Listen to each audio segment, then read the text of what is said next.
Alors, Jacques Richier, vous êtes PDG d'une grande société, Allianz. Vous avez combien de salariés? 12 000 en France. En France et à l'étranger? Moi, je m'occupe que de la France. Il y en a 175 000 dans le monde.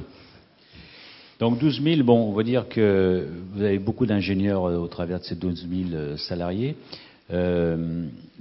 Comment vous voyez le problème, vous qui êtes à la tête d'une entreprise? Est-ce que vous pensez qu'il faut refonder les écoles, ou en tout cas les améliorer? Attendez, moi je vois pas de problème. Pour revenir au sujet, je l'ai noté parce que, bon, je suis pas un intellectuel, donc sommes-nous bien armés pour agir au mieux? Je me suis dit, mais pourquoi cette question? Au fond, je vais revenir sur l'INSA, mais quand vous passez à travers un cursus d'ingénieur, quelque part, vous avez une formation scientifique, une formation académique qui fait que vous sortez avec un certain nombre de qualités. Parmi celles-ci, je vois la rigueur de la démonstration, de la méthodologie. Je vois aussi l'honnêteté intellectuelle, la prise de recul, savoir prendre de la distance par rapport à la matière sur laquelle on travaille. Et puis je vois aussi le partage, c'est-à-dire qu'à un moment donné, on le fait pour quelque chose, pour une raison. Et donc je me dis, quand on a une formation d'ingénieur, bon alors il se trouve que moi j'ai aussi une formation complémentaire en ce qu'on appelle le management, business, ce que vous voulez.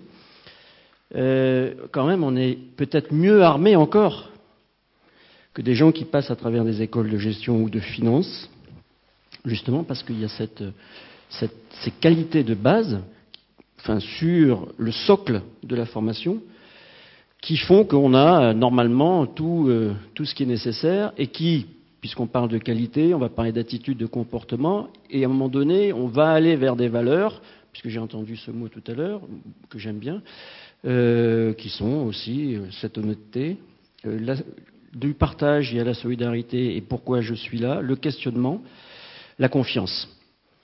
Alors, c'est pour ça que je me suis dit, alors, je suis revenu sur l'INSA. Alors, l'INSA, c'est extrêmement moderne, l'INSA.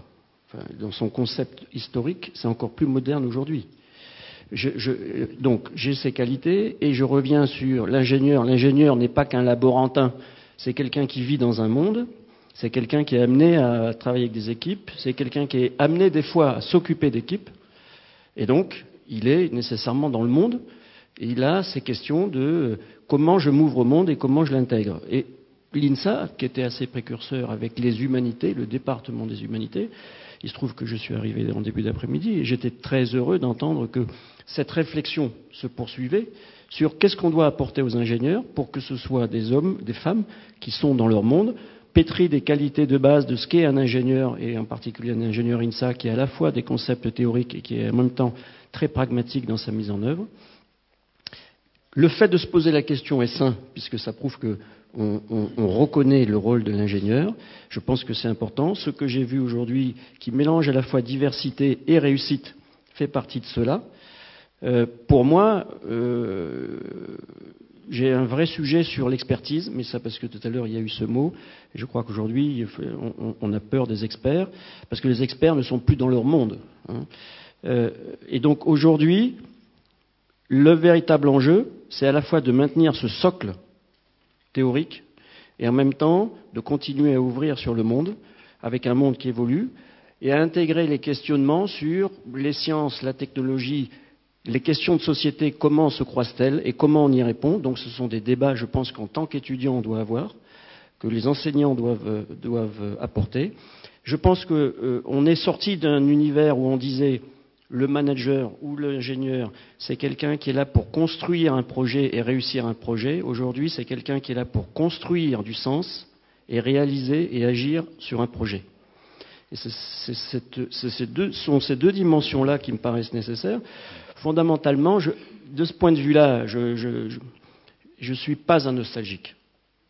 C'est pour ça que j'ai eu un peu de mal à venir aujourd'hui. Mais je suis reconnaissant. Est-ce que et c'est pour ça que je suis venu aussi aujourd'hui, pour dire que je crois que l'INSA a, dans son concept de base, dans ses gènes, Tout ce qui fait qu'un ingénieur, normalement, doit être un véritable acteur de la société civile, non seulement pour son entreprise, responsable dans son entreprise, responsable vis-à-vis des équipes et des personnes avec lesquelles il travaille, et également un acteur de la société civile. Est-ce que pour autant, quand vous recrutez, si vous recrutez INSA, première question. Et deuxièmement, si vous ne le faites pas pour des raisons éthiques, je ne sais pas, est-ce que vous recommandez des ingénieurs INSA dans votre groupe à l'étranger? C'est une bonne question. Je n'ai pas de... Oui.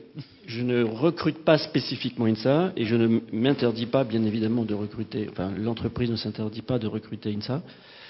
Je crois que ça c'est pas ce que nous recherchons, c'est une formation et c'est la capacité à vivre en communauté. Voilà. Je le dis, pour le dire brutalement, nous pouvons nous séparer de collaborateurs, pas parce qu'ils sont peu performants et parce qu'ils ne savent plus vivre. Mais si M. Morin-Comme, c'est bien ça, ou M. Marquis vous appelle au téléphone en vous disant on a des gens extraordinaires dans la promotion 2011, est-ce que vous jetez un œil pour pouvoir alerter vos petits camarades de classe à l'étranger ou pas? Non, mais d'abord je le croirai, parce que je lui ferai confiance sur ce sujet-là. Et ensuite, bien sûr que Est-ce que vous êtes là aussi? Je vais en profiter. Moi, j'ai été très heureux d'entendre. C'est M. Joyer, je crois. Jaillet, pardon.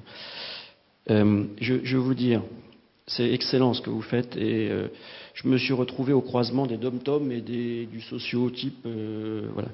Mais il faut accompagner aussi après l'INSA. C'est-à-dire que la confiance que vous donnez, vous faites confiance et que vous apportez, l'encadrement que vous apportez, il faut le poursuivre après. C'est-à-dire qu'il faut que ces ingénieurs-là aient aussi l'envie de faire des carrières qui sortent de carrières prétypées. Et parce que des CV d'ingénieurs INSA dans le monde de la finance, on ne reçoit pas tous les 4 matins. Bien.